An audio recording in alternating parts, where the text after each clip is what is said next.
Hey y'all, it is Carmilla. I absolutely love just coming to share with you as I prepare to go to Lions Community Church on tomorrow. I just wanted to jump on real quick and share a, a thought with you. In addition to being live inside of the subscribers group every day, we started yesterday. We're going to do 30 days going through my book, Daily Smiles Volume 2. Daily Smiles Volume 3 will be released in November at my event, the I Am Love Conference Year 2. You can see it in my header. The speaker will be Pastor Shonada Reed, and we're looking for God to do an amazing move at that event. So listen, I wanted to share this with you last night as I was sharing inside of the subscribers group about I am his.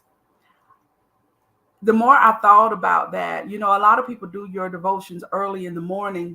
And because of timing and my schedule, I had to do mine late last night, which actually worked out real good because the fact that I did it late last night, that was the thought that I thought about all night. I went to bed thinking about it. I woke up thinking about I am his.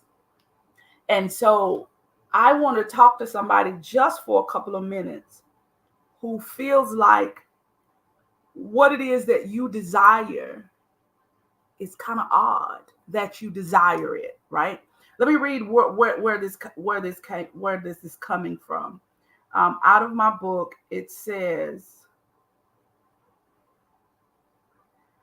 many of us struggle with self-identification. We don't fit in. For me, I was too dark. I didn't speak like others. I didn't know my biological father. I had so many dreams and desires, but they did not fit into my surroundings. I desperately tried to fit in, but it required me to pretend. This is what I wanted to talk to you about on today, real quick, real quick. Many of us have dreams and desires that don't look like anything that we've seen before. We really have no sales of recognition of a life that doesn't come with financial struggle. We really have no sales of recognition of a life of you being a successful entrepreneur. You really have no memory of this type of life. And so we desire something more than what we've ever seen before. We don't talk like the people that are raising us. We don't behave like the people that raised us. We just want something more. It's like there's something down on the inside of us that's crying out for more. You don't know where to get the more from. You don't know where the desire comes from. You don't know where to go to live this kind of life. You don't even know where to start. And I remember very distinctly that season in my very own life. And I remember telling my husband, I'm going to make this amount of money. He was like, okay, how are we going to do it? I said, I don't know. I don't know how we're going to do it. And that's the first thing I want you to know today. Somebody drop in the comments, I don't need to know how. Drop that in the comments for me. I don't need to know how. And you need to write it. I'm going to type it in as well. I don't need to know how. The reason you don't need to know how is because you're going to trust God with the how. I don't need to know how. The problem is many of us don't even give ourselves permission to want the more. We don't give ourselves permission to dream for more. We don't give ourselves permission to desire it, that longing that is on the inside of us. We don't even give that voice validity. I want you to know on today that you don't need to know how. You just need to trust God.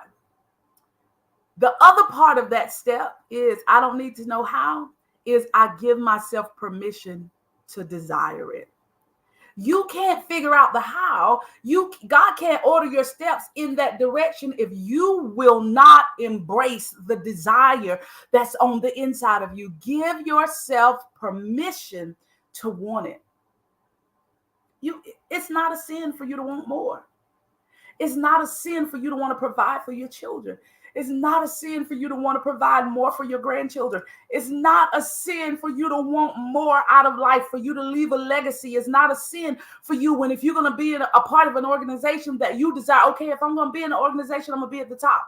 I used to tell my kids, you can do whatever you want. I want so much more for you, but you can do whatever it is that you desire. My only prayer is if you choose to work at McDonald's, that you would at least be the general manager. Don't just go and stay at entry level in anything that you do. Whatever it is that you desire to do, I want you to be the best at it. Okay? If you're going to be a mechanic, I want you to own the shop eventually, right? If you're going to do hair, I want you to have your own salon eventually. No matter what it is that you do, if you're going to be a physician, I want you to eventually have your own practice. So no matter what it is that you do, I want you to desire to be at the top. And if you're going to do that, you got to do this right here. I give myself permission to desire it. Don't feel guilty that the life that you currently live, you're grateful for it, right? I'm not saying don't be grateful. You're grateful for what you have. You're grateful for the life that you have, but you know that God has more for you. You are a man and woman of faith that know that God created the heavens and the earth, right? You know that he created you in his image and in his likeness. You know that God says that he will give you the desires of your heart. And the reason he'll give you the desires of your heart is because he has your heart. And you will not desire anything that God does not want you to desire. So because he's giving you a new heart, the old heart that was sinful, you no longer have that. Old things are passed away. Behold, all things are new. God has given you a new heart. You have the heart of God. That's why he can give you the desires of your heart. And many of us can't receive the desires because this right here, we don't give ourselves permission to want more. You got to start there. You don't need to know how you're going to get it done. You just need to trust God that he gave you the desire. And then I embrace what it is God is showing me. And then as you embrace what it is God is showing you, now he can order your steps and lead you there. You got to stay in his presence. I just wanted to tell somebody today that those desires that you have, if you truly belong to God, they come from the Father. And even though you've never seen anybody walk in the things that you desire, it's okay. You don't have to figure it out. You can be the first. It's okay to be the first, right? As the first, you may have to endure some things that are unfamiliar. The people around you may not know how to support you in this unfamiliar place because it's unfamiliar for them. But in that unfamiliar place, that's a place for God to do amazing things. You know why? Because now you've gotten your hands out of it. Now you don't have all these people in your ear because they don't know either. You really have to trust God. When you jump out into this new thing that God is leading you to, you got to trust him out there.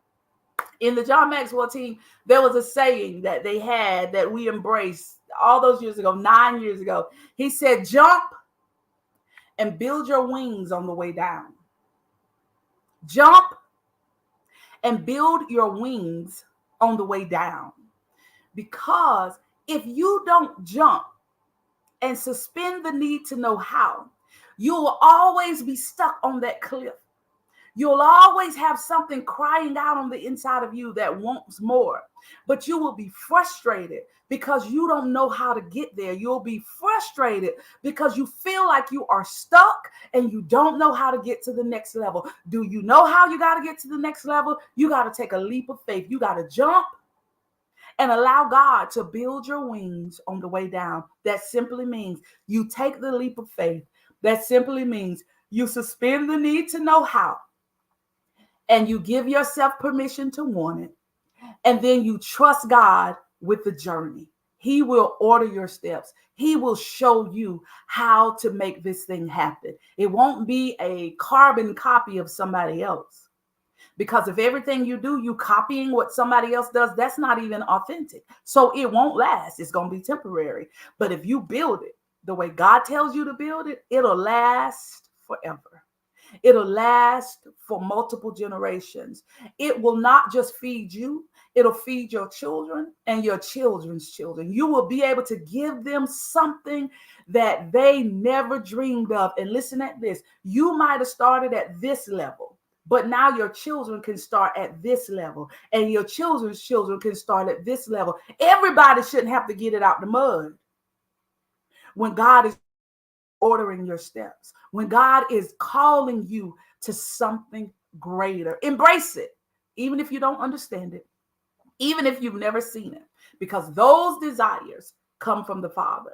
So in day one of the devotional, I am his, it simply means that all those things that was on the inside of me that I didn't understand in this season of my life, I know that it was God that gave that to me, because he saw me here when I was way over there somewhere. He saw this season in my life. And those desires that you have are not for the person that you are today. They are for the person that you are becoming. You are becoming.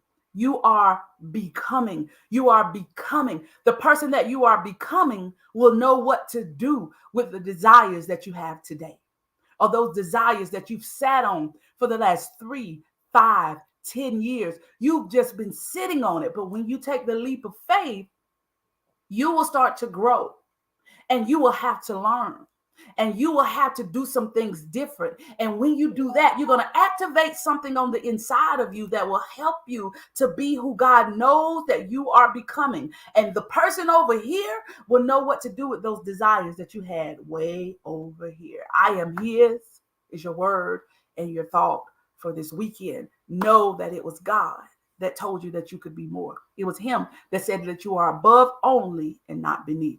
Y'all have an amazing day. If you know somebody that can use a little bit of encouragement, share this video with them.